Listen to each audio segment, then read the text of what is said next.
Deus Ex Machina, Testing Her Mettle, a short story.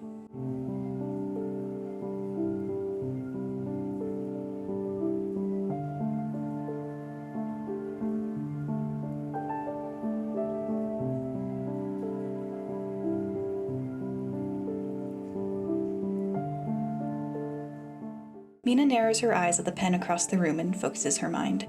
She remembers what Finn said once about what it feels like to awaken the magic inside him, like waves at the edge of consciousness. It's just a matter of allowing the waves to break. She pictures those waves lapping across her mind and wills the pen to do something. Move? Float? Write? What am I doing? Mina sighs and leans back against her bed, her expression of concentration quickly slipping into a scowl. Careful, or you'll burst a blood vessel. Mina's spine goes rigid and she looks at the door to her room with wide eyes.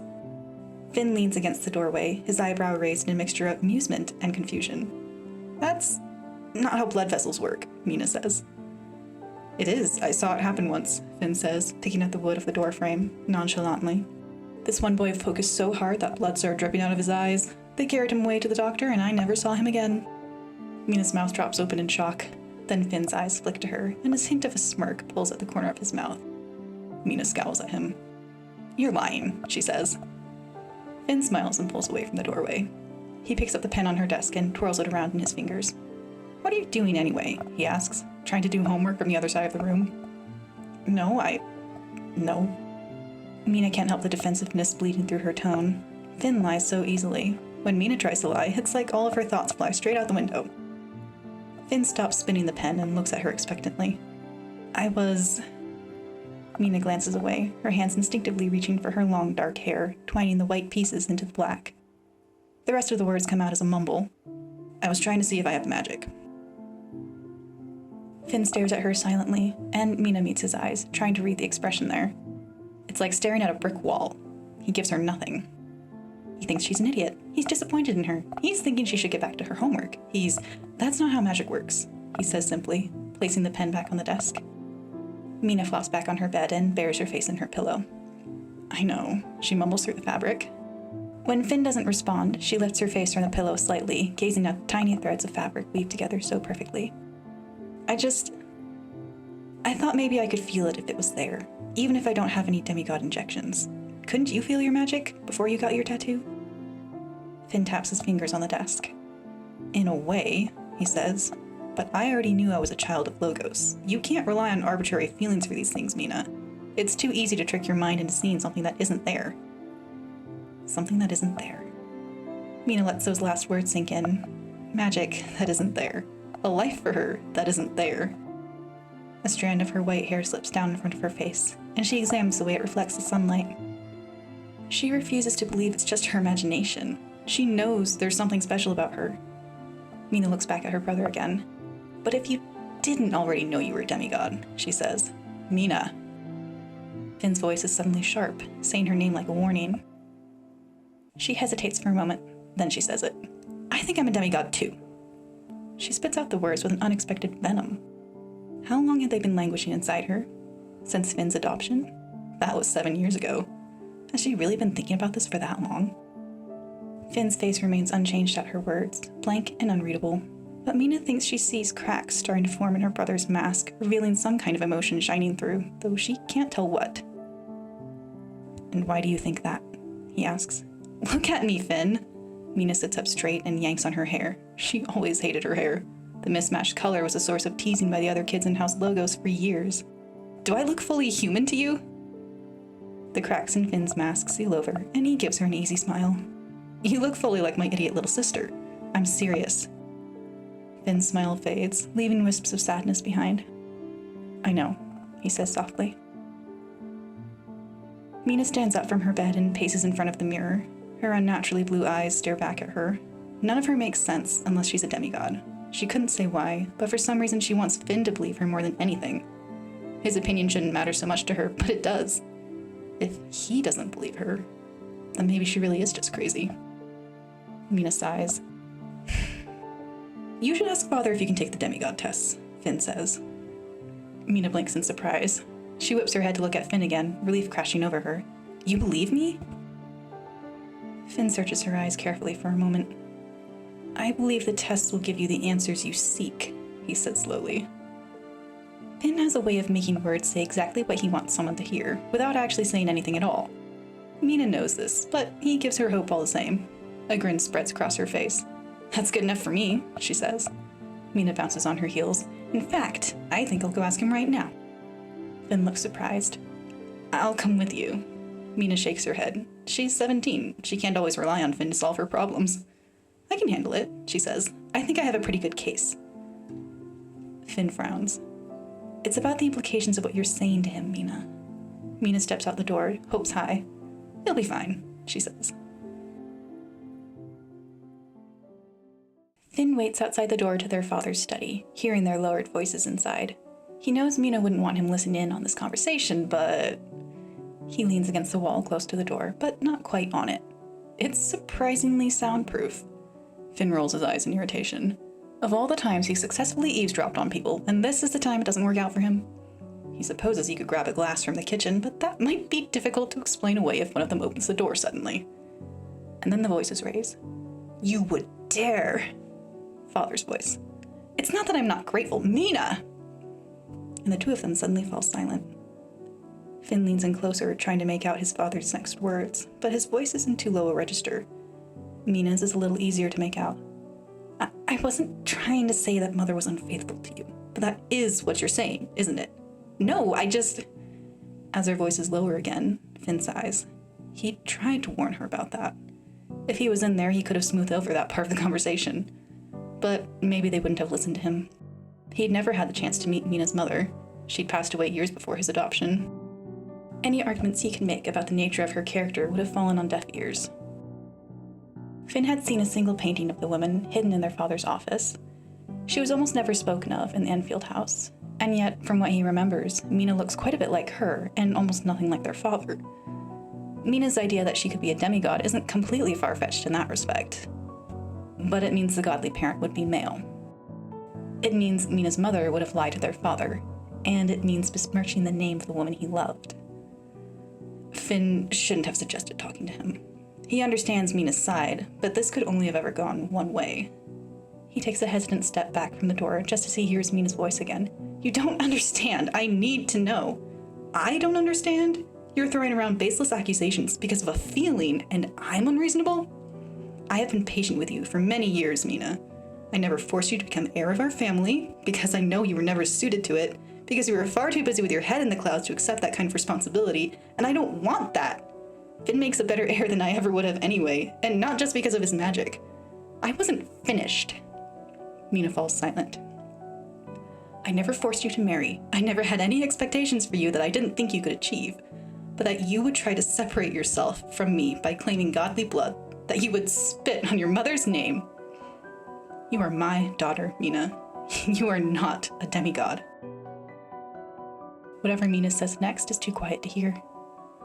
Suddenly their father throws open the door, glaring down at Mina. Get out, he says. Mina stands frozen in the doorway, her small frame dwarfed by the size of it. Then she whips around, dashing away tears, and pushes past Finn. A moment passes, and he hears a door slam from somewhere behind him. Finn meets his father's eyes and sees only disappointment looking back at him. Finn can tell what he's thinking. She only believes this because of you. You put this in her head. Finn's eyes travel to the ground again, ashamed, because he knows it's true. Then his father closes the door, and Finn's left standing in the hallway, alone with his own thoughts.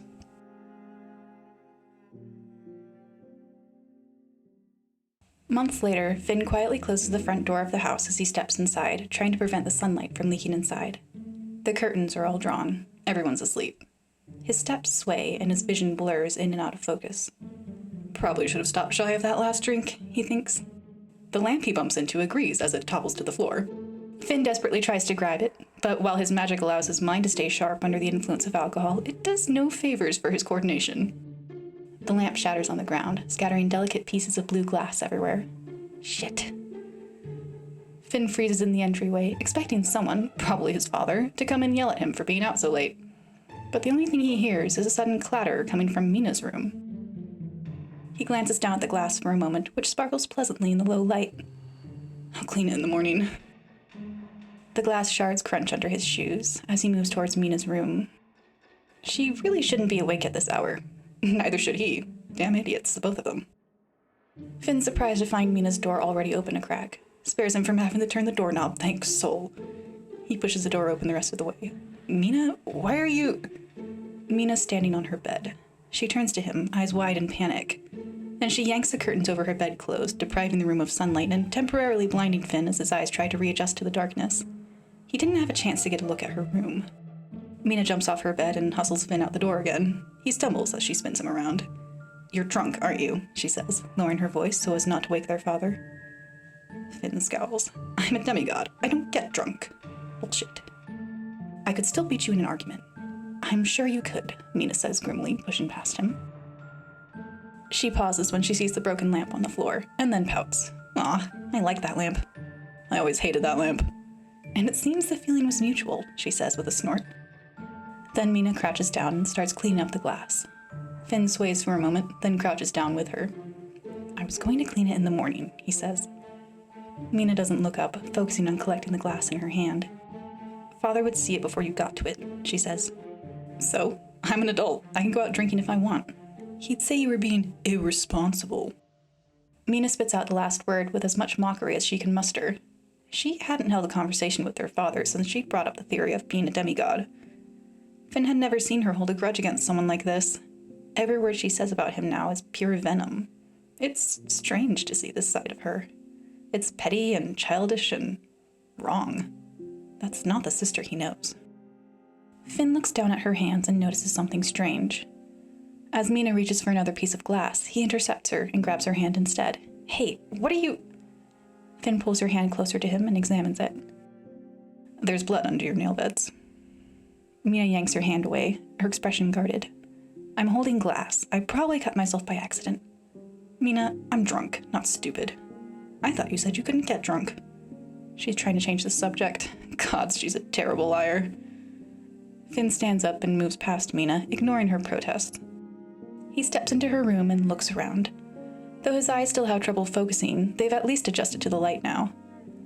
Nothing seems too unusual. He's not sure what she was so scared of him seeing. Wait. There's a book lying open on her desk. She usually keeps it tidy. Finn picks up the book and examines the pages she had open. It's some kind of grid with her own writing scribbled all over it, but it hurts his head trying to read it at the moment. Something about chemistry? Finn, stop, okay? Let's just go to sleep, Mina says, trying to direct him away from the desk. Finn shrugs her off and closes the book to read the cover. Of demigods and their blood metal, he reads. It's just homework, Mina says quickly.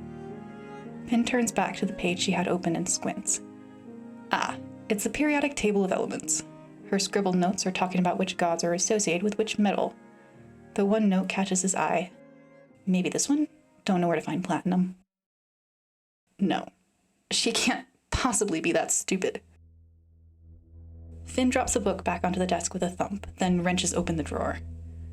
Whatever had been on top of the desk earlier had been haphazardly dumped inside in her panic. He begins to rummage through the mess, pulling out whatever seems important and dumping it back on top of the desk. Mina takes a defensive step back. Finn, I swear it's not what you think, she says. Finn grabs the final object of note from the drawer and slams it onto the desk. A thin surgical knife, still wet with blood. Her blood. He stares at it, unsure of what he's feeling right now. Anger? Shock? Disappointment? Fear? The alcohol only inflames his emotions. He takes a breath and reaches to his magic to force emotions down. His eyes glow gold for a brief moment as he lets the rationality take over his mind completely. He feels nothing. Show me, he says. I don't know. Show me. Mina stares at him, eyes swimming with guilt and shame. Then she hesitantly rolls up her left sleeve all the way to her shoulder. Finn takes her arm and peers at it closely. A bandage had been clumsily wrapped around her upper arm, and it only takes a little tug for it to unravel completely. Her experiments are still bleeding, ugly, crooked cuts with a piece of metal lodged in the wound. 2 of them, so far. Finn grabs the tweezers from her desk and rips out the first metal shard. Mina gasps. She reaches her other hand up to stop him, but he slaps it away. Then he rips out the second shard. Finn glances around her desk again. At least she has the presence of mind to use disinfectant. He grabs a bottle and dumps it freely on the wounds. As he begins bandaging her up again, his voice comes out flat and cold, a side effect of this particular ability of his. What metals did you use? Copper and steel. People have died performing demigod tests on themselves, Mina. His sister chews on her lip and looks away, refusing to meet his cold eyes. She says nothing. After he finishes wrapping her wound, he starts collecting her contraband, scooping everything into the trash. There are all kinds of metals here, each one meticulously labeled with their elemental symbol. How long had she been planning this? Collecting the metals? Had she done this before? The little bit of magic he used begins to slip away, and the emotions come crashing back into Finn's head with a fury. It gives him a headache. Finn snatches up the book, about to throw it in the trash as well, but Mina pulls it out of his hands. Easy enough for her, with him in his inebriated state. "You're not throwing out my research," she says, her voice shaking. Finn glares at her. "Your research? Is that what you call it?" "Yes." "You sound insane, Mina. You realize that, right?" Mina looks like he just slapped her. He goes to pull the book out of her hands. "Going down this path is going to get you killed," he says, yanking on it. Mina pulls the book back, tears brimming in her eyes. "All I want are answers, Finn, and no one will give me any." "So you try to do it on your own? What else am I supposed to do?" Mina's voice pitches higher with desperation. She's going to wake their father, if she hasn't already. He would be much less understanding than Finn. Finn falls silent as Mina regains her composure. He releases his grip on the book and sighs. Mina pulls the book closer to herself, cradling it like it's her most valuable treasure. "You're not letting this go, are you?" he says. "No," she whispers. Finn shakes his head.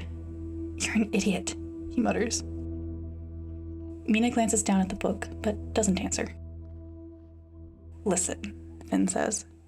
"Someday, I'm going to be head of the Enfield family. When that happens, I'll make sure you can take the demigod tests, the real ones, with an actual doctor." Mina looks at him cautiously, but there's a flicker of hope in her eyes. "You mean that?" "I wouldn't lie to you. Not about that, anyway," he thinks to himself. "But in exchange, you have to promise me something," Finn adds. Mina watches him expectantly, her grip on the book loosening slightly. "You're going to stop this research and put that brain of yours to better use. Keep your book. But if I catch you hurting yourself again, the deal is off." Mina huffs out a little laugh. "Better use? What is that supposed to mean?" Finn glances at the various metal shards in the trash, their little labels scattered. "You have a knack for this stuff. Medicine? Gods no. A toddler could have wrapped your arm better. I mean for chemistry. Science in general, really. How much do you know about forensics?" "Isn't that an experimental science?" Finn gives her a side eye. "Well, since you seem so fond of experiments." Mina glances at her arm guiltily. "Point taken," she says softly. "I'll look into it." Finn lifts up the trash and starts moving toward her bedroom door with it, but he sways again. Still drunk, apparently. He'd have hoped it was starting to wear off faster because of his magic use. No such luck. He leans against the door for a moment. "Please don't tell Father about any of this," Mina says. Finn scoffs. "Clean up that lamp in the entryway for me and you have a deal." Mina nods sharply. Done. 2 years later, Mina examines the pale, jagged scars on her upper arm in the mirror. The only other person who'd seen them is Finn, even her father. Mina's breath catches. She pulls on a black jacket over her matching dress, shielding the scars from view once more. She puts the golden clip from her mother into her short hair, keeping the black strands out of her face while leaving the white. She remembers years ago, when she was little, her father jokingly called her a skunk when her mother tried tying back her white hair. When Mina started crying, he apologized for hours. Her mother was furious. Mina smiles distantly at the memory. Mina looks at her eyes in the reflection. No makeup today. It wouldn't last long anyway. Mina breathes in the smell of freshly turned earth and sickly sweet flowers as she stares down at her father's grave. After the funeral, it's adorned with all kinds of frivolous trinkets, the sort of things he would have said he hated, but secretly appreciated when he thought no one was looking. Without a word, she kneels down in front of his grave and starts shifting some of the flowers to the one right next to it, her mother's. They both deserve the gifts. Mina's hands start shaking and she clenches them into fists. They both deserved better than me. Mina can feel the hot tears on her face, and an ugly sob escapes her. Beside her, Finn rests a hand on her shoulder. The last thing I said to him. Mina can't finish the sentence. Finn crouches down next to her and pulls her into a tight hug. They stay like that for some time, sitting at her parents' feet. Do you think he knew that I loved him? Mina chokes out. Finn takes a moment to respond. He sounds exhausted from his own grief. He knew, Mina. I know he did. 6 months later, Mina paces in front of the door of Finn's study. She hasn't been in that room in almost 3 years. Mina isn't the type to believe in ghosts, but she can't deny that this area of the house holds a certain presence for her. She thought those feelings would have gone once Finn moved in his items, but the sense remains. Mina stops her pacing and steels herself. She's already made up her mind on this. No turning back now. She takes a deep breath and pushes open the door. Finn looks up. Surrounded by papers, ledgers, and empty glasses, he looks truly miserable. But his expression shifts when he sees her, as though grateful for any kind of distraction. Eesh, I wouldn't want to be you right now, Mina says, gesturing to the mess on his desk. I don't want to be me right now either, Finn mutters. He picks up a nearby glass and raises it to his lips, then frowns at it when he realizes it's already empty. Being in air is terrible. I don't know why anyone wants us. Blah, blah, blah. Something about power and prestige. Oh, and money, Mina adds. Finn snorts. If you find any coins in the couch cushions that I haven't accounted for, let me know, he says dryly. Mina frowns. What do you mean? Finn looks at the desk, crumples a piece of paper, and tosses it in the trash with a frown. Nothing. Just a joke. Your jokes aren't very funny anymore, Mina comments. I know, I'm truly awful now. It must be all that power and prestige. Mina laughs and Finn cracks a smile. Have you applied to work for House Cassis yet? Finn asks, changing the subject. Mina pauses and glances at the floor. Then she pulls up a chair in front of his desk and takes a seat across from him. That's actually what I wanted to talk about. Oh. Finn doesn't even try to mask his disappointment. I'm still planning to apply, Mina clarifies. I just thought I should do something else first. Something else? Mina nods and takes a breath. The demigod tests, she says. Finn freezes, then looks at her cautiously. You still think you're a demi? Mina feels her resolve wither like one of those sad plants on Finn's windowsill. I still think it's a possibility, and if I am, that would change my application to House Cassis. I could even be accepted into one of their special units. Finn taps his fingers on the desk and purses his lips. Are you sure? After Father's passing, I suppose I thought you'd given up on that. Mina stares hard at the desk. This was the part of the conversation she didn't want to have. The part she'd argued with herself about for months. She tells him the same thing she told herself. Me being a demigod doesn't change how I feel about my parents, blood or not. She expects more of an argument from him, but Finn says nothing at all. As the silence stretches on, she shifts in her seat. She didn't want to do this, but... You promised me, Finn. They stare at each other. And you upheld your end of the deal? He asks. I did.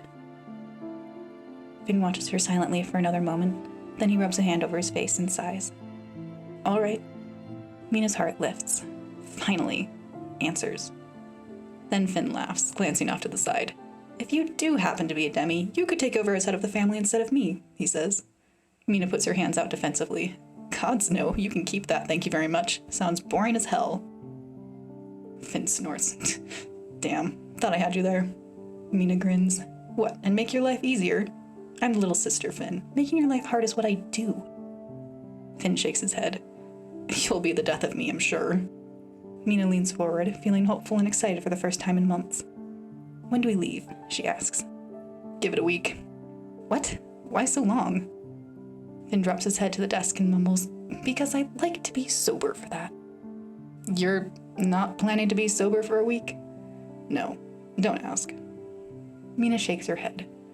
Still, she'd waited 9 years for this. 1 more week isn't going to kill her. As Finn and Mina step out of the carriage and approach the testing center, Mina feels anxiety travel along her nerves like electricity, making her fingers twitch. She enters the building in a daze, and Finn tries to say something to her, maybe another one of his terrible jokes, but she doesn't hear it. Mina looks at him blankly, and he frowns. "Never mind, I'll handle this part," he says under his breath. Then he speaks to the receptionist. "Oh, that's what he was asking." Mina stands in the center of the reception area and looks around, but it's like her eyes see nothing. The sunlight pouring in from the windows behind her warms her back, so she closes her eyes and focuses on that sensation instead. Slowly, the strange feeling in her fingertips fades, and her breathing steadies. "I'm just getting answers. It'll be fine." "Miss Enfield, he's ready for you." Mina opens her eyes and steps toward the door the receptionist holds open. She hesitates when she hears Finn start to follow and looks at him in confusion. "I'm going in there with you," he says. Mina opens her mouth to say something, but Finn cuts in. "You're not convincing me otherwise. The last time I let you do something like this alone." He trails off and glances away. For once, his face is an open book. Guilt and fear and vulnerability. Things she'd never seen in her brother before, or that he'd never let her see. He's referring to when she spoke to their father about all of this for the first time. She never realized he felt guilty for that. Mina gives him a small nod, and they both enter the testing room together. As the door closes behind them, whatever sense of ease the sunlight gave her dissolves in the darkness. There are no windows in this room, only the hazy light of a few gas lamps. In the four corners of the room, there are broken electric lights. Scorch marks radiate from each of them. The doctor, in his white coat, looks up from the instruments he's assembling at the counter and gives Mina a smile. "Ah, you must be Mina Enfield." Mina gives him a tentative smile back. Yeah, that's me." The doctor gestures to a lone chair in the center of the room. "Please, have a seat." Mina hesitantly approaches the chair, taking note of the leather straps on it, clearly meant to bind the hands. She slowly takes a seat, resting her hands in her lap. The doctor moves his tray of instruments closer to her on a cart, and then his eyes flick to Finn. "I'm sorry," he says. "We don't typically allow other people in the room during the procedure. I'll have to ask you to wait outside. For your own safety, you understand." Finn, who is wandering around the room and taking inventory of their surroundings, suddenly stops and looks at the doctor. His eyes glow gold for a moment, and his voice comes out cool. "No, I'm staying." The doctor's eyes glaze over, and his shoulders slump. Then he blinks and returns to normal. "Right," the doctor says. "You're staying. Of course." Mina watches Finn for a moment, then sighs quietly. "Thank you," she says. Finn nods and turns his gaze back to the doctor. He doesn't trust him either. But perhaps they're both on edge because of the room. The low light, the broken lamps, the medical instruments. Both of their minds are years away. The only difference is that this time, Finn's sober. Mina's eyes linger on the surgical knife, and her hands twitch, remembering the weight of it. She forces herself to look away, rubbing her upper arm as though she can wipe the scars away. The doctor drags over a chair for himself and sits in front of Mina, pulling out a diagram that he displays for her. It's a familiar one, the entire godly pantheon. Every child growing up in Aurorus was required to memorize it as part of their standard education. Mina was one of the few that actually did. "If we can rule out some of the pantheon, we can speed this up," the doctor says. "Anything you might know about your suspected godly parent?" Mina looks down at her hands. I'm not sure," she says. "It's just a hunch." The doctor frowns. "Would they be male or female?" Mina looks at Finn, but he's distracting himself by looking at the broken lights on the wall. She shifts uncomfortably in the chair. "Likely male," she says finally. The doctor nods and scribbles something on the diagram. "Well, that rules out half the pantheon at least. Anything else?" "Start with Logos," Mina says. Off to the side, Finn freezes. She never told him that she suspected she was born of the same god he was, but it was always what made the most sense. What little Finn had told her about his own magic. It seems right to her. And, well, she likes the idea that two of them might actually be blood-related. They have the same black hair, even if Finn wasn't cursed with a white streak.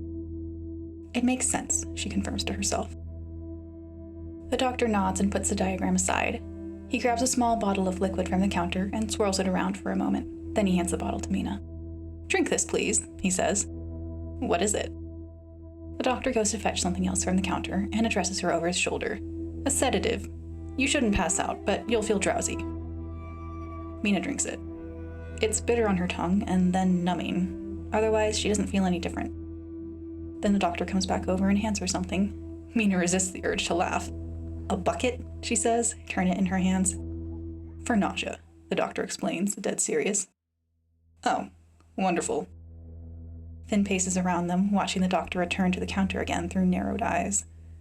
I thought there were potions to help with that, Finn comments. The doctor shuffles some items around on the counter, assembling the necessary metals for the test. Yes, he says, but some of these blood metals interact poorly with certain potions. He lifts up one of the delicate metal shards with tweezers and examines it critically. Without being able to rule them out, the only potion I can use to ensure her comfort is the sedative, unfortunately, he finishes, placing the shard on the second tray with several others.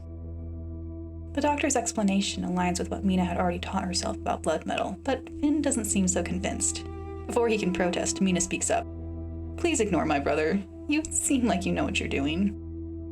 The doctor quirks a rueful smile as he lays down the tray of metal shards beside the one with the instruments and sits in the chair before her. I appreciate that, Miss Enfield. Now, where would you like me to perform the tests? It will likely scar. Mina hesitates, her eyes drifting to the surgical knife again. Then she rolls up her left sleeve and taps her upper arm. Something shifts in the doctor's eyes when he sees pre-existing scars there. Sympathy, maybe? But he doesn't comment on them, simply nodding in acknowledgement. Mina's surprised when he moves to apply the leather straps to her hands. Is that really necessary? She asks. The doctor cinches the first strap tight. Some react poorly to the procedure, he explains. If you do happen to be a demigod, sometimes the tests awaken highly volatile magic. Then he tightens the second strap around her other wrist. The restraints are for your safety as much as mine, he adds. Mina flexes her fingers, trying to ignore the fear she feels crawling around in her throat. I suppose that makes sense, she says. But you couldn't have tried to, I don't know, make it look less like a torture chamber in here? She nods to the dim gas lamps. The doctor glances at the lamps with a hint of irritation. I did have better lights, he says, gesturing to one of the broken ones in the corner of the room. But a child of Fulgur accidentally blew the fuses. Finn peers closer at one of the broken lights, tracing a hand along the scorch marks. It's hard to tell from here, but Mina thought she saw the faintest glimmer of gold in his eyes. Maybe it was just the light. Blew more than just the fuses, I think, Finn says, his voice almost distant. The doctor shrugs. As I said, volatile magic. Then the doctor turns back to Mina. Are you ready? Ready. She'd been waiting for this for half her life. She couldn't possibly be more ready. And yet, why is she so afraid? Because you might be wrong. It's the first time she's allowed herself to admit that. All this time, and doubt was something that she had never entertained before. It was easy to be confident when her father told her she wasn't a demi. Easy to claim he was wrong. Easy to ignore the doubt on Finn's face whenever she brought it up, and easy to ignore the voice in her head that secretly agreed with him. But now, with her hands bound and her scars bared, the voice won't shut up. You were wrong. You're not a demigod. You have no magic, and all of this was a selfish waste of time.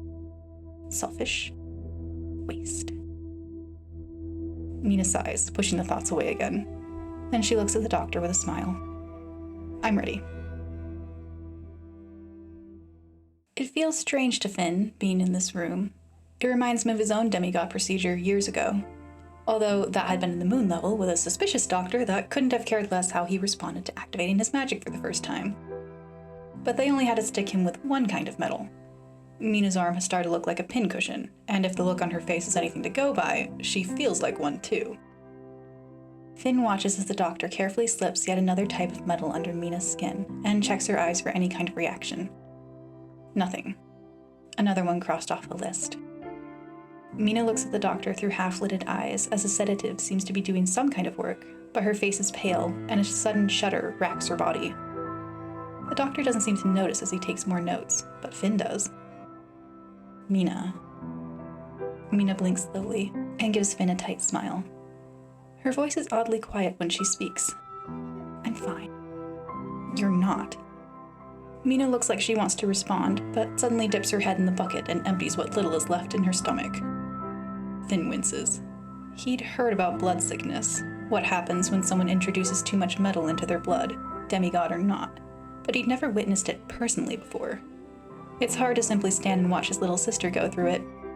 It's even harder knowing that he's the one that brought her here in the first place.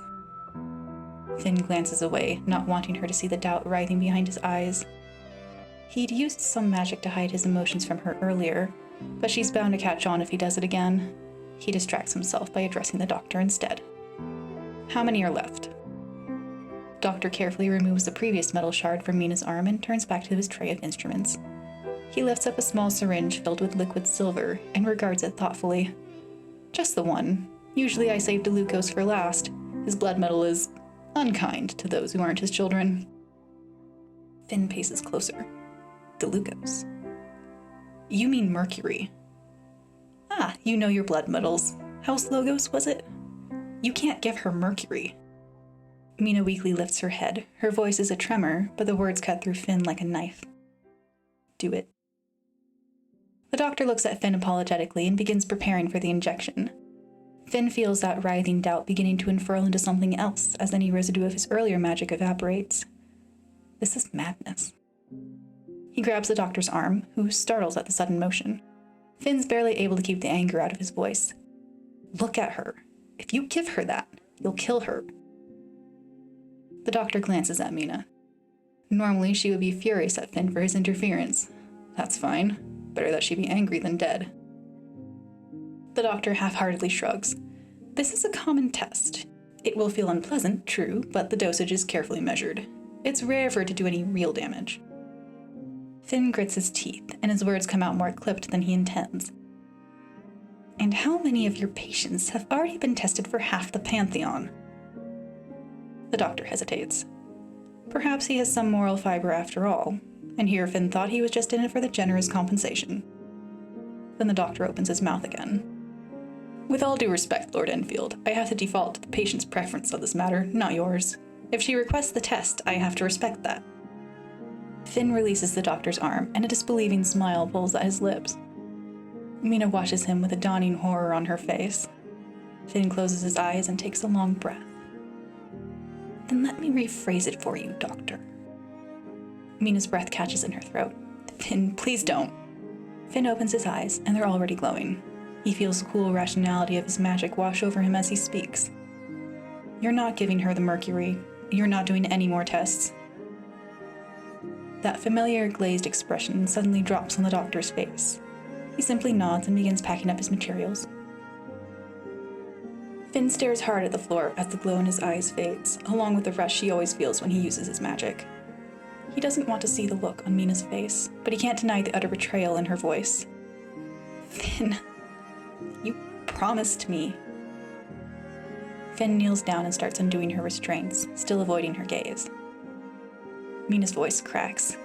What if I was a child of DeLucos? Now I'll never know. Finn looks up, meeting her eyes. He tries to ignore the tears he finds brimming there, and instead reaches to the coldest part of himself. Because this is what she actually needs right now, not more metal swimming in her veins. You already know, Mina. You've always known. You just didn't want to accept it. He watches something deep inside her crack, but he says it anyway. He always says it anyway. You're not a demigod. You never were. And he watches that fragile thing inside her, something he'd seen her hold so delicately since childhood, shatter into a million pieces. Finn climbs into the carriage and shuts the door, glancing at Mina. Now cocooned in a blanket, she still looks pale and her body is shaking. But she's looking out the carriage window now, so he can't tell if the shakes are from her fever or if she's crying. Finn feels like he should say something, like he can repair the damage he caused, but the words don't come. Instead, he leans against the window on his side and looks out, resting his temple against the cool glass. The streaks of the sun level pass by the window, but it all fades to a hazy blur as his mind drifts. He isn't the bad guy here, he knows that, but that doesn't stop him from feeling like he is. He'd hurt her, but sometimes the truth hurts, and in this case the truth was necessary. There's nothing to apologize for, he was just keeping her safe, pure and simple. The silence that stretches between them is suddenly broken when Mina sniffs and wipes at her eyes. Finn glances at her again, hoping she'll say something, but she continues to stare out the window mutely. Finn was used to existing in a world of black and white, one he carefully crafted for himself. That was one of the founding principles of House Logos, the reason why black and white were included in their house colors. Because reason is meant to be black and white, right and wrong, truth and lies, loss and gain. Two sides of a coin, both sides useful in their own way. Sometimes he forgets that Mina doesn't have to operate in the same black and white world that he does, that she's free to navigate the gray, the parts of the world that are emotional and irrational. It's why she never really fit in with House Logos, despite being born into it. Finn might have told her the truth, but he can't really comprehend what kind of gray mire she's stuck in right now, trying to process. Finn sighs and looks out the window again. He doesn't know if he'll ever understand that. He doesn't know if he wants to. Why do you want to be a demi so badly anyway? He realizes after the fact that the words might have come out harsher than he intended. Too late now. He doesn't expect her to respond, so he's surprised when he hears her pull in a breath. Then silence follows, and he settles against the window again, accepting the fact that the ride home is going to be a long and quiet one, and likely the next several months if her interactions with her father are anything to go by. But then she speaks, her voice soft but clear. I want it to be like you. Finn's stomach drops at the words, and he can't help but laugh at the absurdity of it. Like him. Mina curls further in on herself and his smile fades. Oh, gods. You're serious. Mina doesn't reply. Gods, he's such an asshole. Finn rubs a hand over his face and shakes his head. Mina, you don't want to be like me. Trust me. I'm the worst. You have no idea. Why on earth would she look up to him? Simple. Because she doesn't actually know you. She doesn't know half the things he's done, what his magic has brought upon him, the people he's hurt, the lives he's ruined. And she never will know those things, because she is the one person he never wants to add to that list. And knowing the things he had done, things he's still doing, would break her. No, he can't tell her anything. Finn drops his hands and stares at his palms. They had been calloused once, back when he lived in the moon level. Not anymore. Auroras doesn't need more people like me, Mina. It needs people like you. Mina shifts to look better out the window. People without magic, you mean? She says. I mean people who still have a heart and a brain. Do you know how rare that combo is these days? Mina softly exhales a laugh at that. Then she turns and looks at Finn. Her eyes are still bright from crying, but the tears on her face are dry now. But imagine what I could do with magic, she says. A dark cloud rolls over Finn's face at that. Magic isn't what you think it is, Mina. Confusion sparks in her eyes, and curiosity. It's the curiosity that scares him, but he always feels that way with Mina.